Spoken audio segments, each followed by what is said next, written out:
All right, this is just a quick video clip that I found online of the incident that Chris had spoken about. The gentleman that he was speaking about had something to stay on Access TV, and let's hear what he has to say. The time that I lost my sight, Joyce and I were together. We were together and as a family. But some things happened where I felt our relationship slipping away, that I was losing her. I made a foolish attempt by getting a gun and threatening to shoot myself. Chris Brown claims that in an act of attempted suicide, his former stepfather, Donnell Hawkins, shot himself in the head. But Donnell claims the gun went off by accident. And it was only a threat, so I put the gun, on myself, and it went off. And that's how I lost my sight. It wasn't a suicide attempt. Of his former stepfather's blindness, Chris said, quote, "When you're blind, your senses are heightened.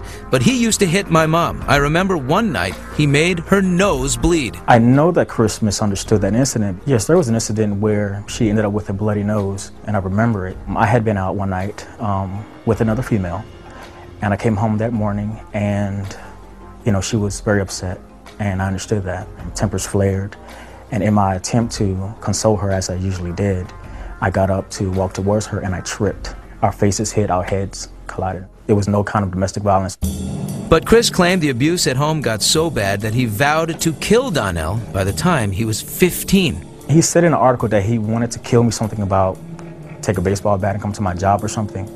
The irony of that is that we spent time together after that point, and even before he actually became successful, and there was never any signs of anger, abuse, violence.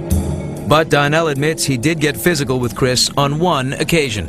I only spanked Chris one time in 7 years, and the reason for that was because he got out of line with talking back, cursing, hitting at his mom, and I just felt that enough was enough. While he has not seen Chris since his rise to superstardom, Donnell told us he is sorry if his past behavior hurt him in any way. Chris, I personally want to apologize for anything that I may have said or done to offend you. I wish you much success in your career, but at the same time, you have to stop pointing the finger. You have to stop blaming me for your problems. All right, so now that you've heard his side of the story, let's look at his statement and his side of the view versus Chris Brown's statement and Chris Brown's side of the view. And I want you to talk about that and for about 5 minutes, and I want you to let me know, what do you think about his stepfather's final statement regarding that, his final statement.